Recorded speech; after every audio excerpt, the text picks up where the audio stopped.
موعد لقاء النادي الاهلي وسياتل ساوندرز الامريكي.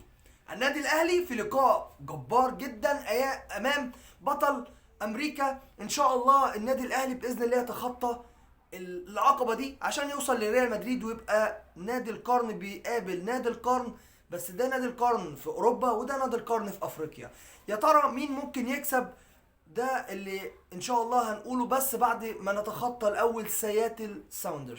هنتكلم النهارده عن نقاط الضعف والقوه للفريق، وهنقول مين اهم وابرز اللاعبين في فريق سياتل ساوندرز، وهنقول مين اللي ممكن نضغط عليه ونعرف نعدي ونتخطى هذا الفريق. النادي الاهلي فريق كويس جدا، فريق بيلعب كوره سهله سلسه. كولر لعيب ومدرب ذكي بيقدر يلاعب الفريق زي ما هو عايز، بيتحكم في الملعب زي ما هو عايز. معاه فريق بيقدر ان هو يتحكم في الكوره وفي رتم المباراه. مش هطول عليكم، يلا بينا نخش نعرف اهم نقط الضعف والقوه لفريق سياتل ساوندرز، وهنتكلم عن كل التفاصيل. بس قبل ما نخش في الموضوع يا ريت تنزل تشترك في القناه وتفعل الجرس، تدعم اخوك الاهلاوي جدا عشان خاطر نوصل لاكتر ناس، وتشاركوني الرأي في الكومنتات. يا ريت تشاركوني الرأي في الكومنتات وتشتركوا في القناة وتفعلوا الجرس. معاكم محمد الصيفي الملعب الهداف، يلا بينا نبدأ الحلقة. أهلا بيكم في حلقة جديدة.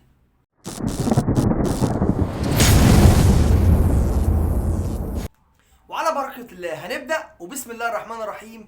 اللهم صل وسلم وبارك عليك يا سيدي رسول الله في الأولين وفي الآخرين وفي الملأ الأعلى إلى يوم الدين. يلا بينا نتكلم على طول في المباراة. فريق ساوندرز ده لا يستهان به يا جماعه. الماتش اللي فات اوكلاند سيتي فريق كله بيلعبوا تقريبا في الدوريات فقط، ما فيهمش واحد او اتنين بس هم اللي دوليين، لكن الفريق ده في حوالي 5 أو 6 دوليين. منهم واحد بيلعب في فريق بيرو هداف الفريق ب9 أهداف ومسجل وصانع هدف. تمام، هنتكلم دلوقتي بالتفاصيل اسماء اللاعبين والمدرب بتاعهم واخطر اللاعبين واهم نقط الضعف واهم نقط القوه في الفريق. بس قبل ما نظهر ما هنتكلم عن نقط الضعف، هنتكلم عن نقط القوه الاول.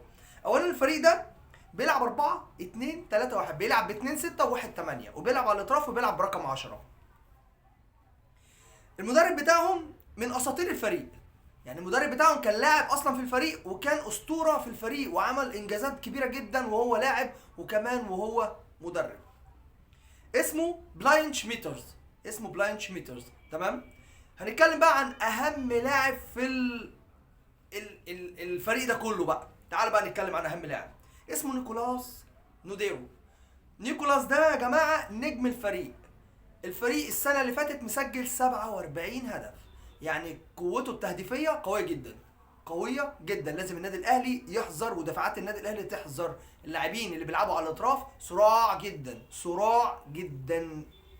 نيكولاس ده مسجل 7 وصانع 7، يعني من 47 مساهم في 14 هدف، فلاعيب لا يستهان به، وكمان من اورجواي ولاعيب دولي. اللاعب الثاني اسمه راؤول رودياز ده اللعيب اللي انا بتكلم عليه من بيرو، بيلعب دولي مع فريق بيرو او منتخب بيرو، مسجل 9 اهداف السنه اللي فاتت وصانع هدف، فبرضه لعيب دولي ولا يستهان به، بيلعب رقم 9.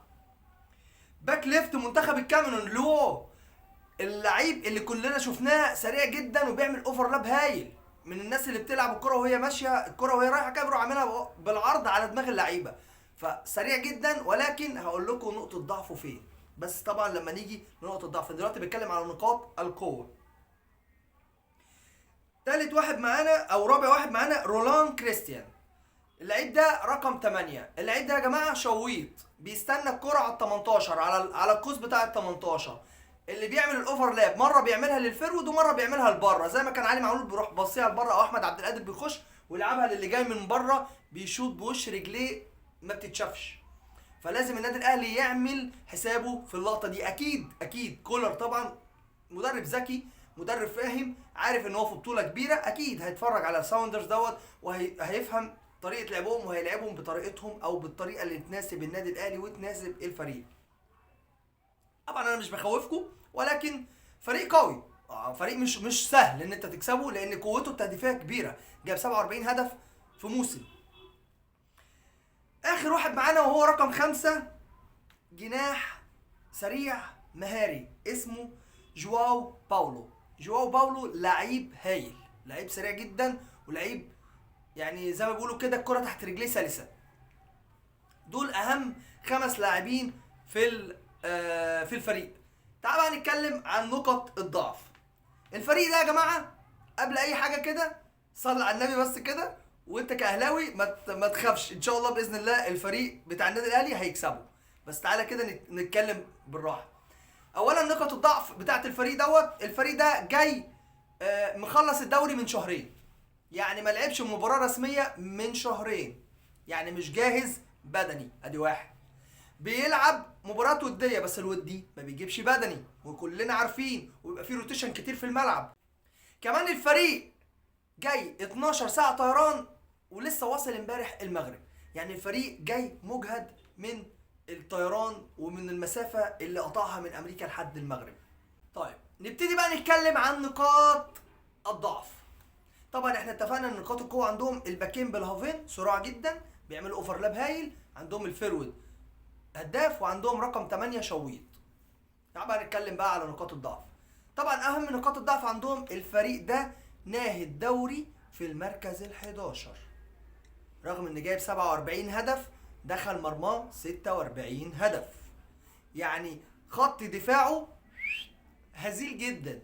يعني النادي الاهلي ببساطه واحمد عبد القادر بالشوكه والسكينه والشحات كده ممكن يشقلطوا الليله ويحط لهم جونين 3. محمد شريف المخيف ممكن يحط له جونين 3، بس ده لازم يكون بحذر دفاعي من النادي الاهلي. يعني ما ينفعش ان احنا فريق دفاعه وحش فنروح احنا رايحين بمنتهى القوه يدخل في مرمانا جونين 3. احنا عندنا زي ما قلت لكم رقم 8 شويط، جواو باولو ده ملوش حل، التاني نيكولاس هداف الفريق وصانع العابهم، رقم 10 ملوش حل. يعني بصوا يا جماعه لازم ناخد بالنا كويس قوي.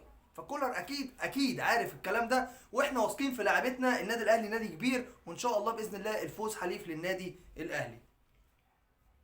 زي ما قلت لكم سجل 47 دخل مرماه 46 هدف. فالحاجات دي يا جماعه من نقاط الضعف عندهم. يعني عندهم خط دفاع مش كويس، عندهم اجهاد بدني 12 ساعه طيران، عندهم زي ما بيقولوا كده ناهيين الدوري في المركز ال11 كمان. اخر حاجه بقى ودي اللي مطمناني شويه ان بقالهم شهرين ما لعبوش مباراه رسميه، يعني مش جاهزين بدنيا. ان شاء الله هقول لكم بقى تشكيل النادي الاهلي سريعا كده قبل ما انهي اللقاء. بس يا ريت اخواتي واحبائي كده اللي بيتفرجوا عليا يا جماعه ينزلوا يشتركوا في القناه ويفعلوا الجرس ويدوسوا لايك، يعني مش هتخسر حاجه لو دوست لايك بس في الفيديو. طبعا المعلومات اللي الواحد بيجيبها بيتعب فيها عشان يقولها لكم، وانا كاهلاوي انا بطلع مش عشان حاجه، انا بطالع بتكلم مع اصحابي واخواتي الاهلاويه ونفسي الناس تشاركني الراي. يا ريت الناس تنزل في الكومنتات تقول لي رايهم في الفيديو، رايهم في الكلام، مين حليفه الفوز، تتوقع مين يفوز. ان شاء الله النادي الاهلي طبعا كلنا كعرب وكاهلاويه نفسنا النادي الاهلي يوصل للمباراه النهائيه، او على الاقل يوصل لمباراه ريال مدريد ونشوف بطل القرن الافريقي بيلعب البطل القرن الاوروبي. سريعا كده تشكيل النادي الاهلي المتوقع: ان شاء الله الشناوي في حراسه المرمى هيبقى محمود متولي ومحمد عبد المنعم نفس التشكيل، هاني يمينه، شماله علي معلول، في النص هيلعب بالثلاثه حمدي فتحي ديانج السوليه. وان شاء الله الثلاثه دول اللي يلعبوا ما يبقاش فيه تأليف في الحته دي. قدام هيبقى عبد القادر شمال، يمين حسين الشحات، وامامهم المخيف محمد شريف. ان شاء الله هو ده التشكيل المتوقع باذن الله ان النادي الاهلي اللي هيقوده كولر امام سياتل ساوندرز.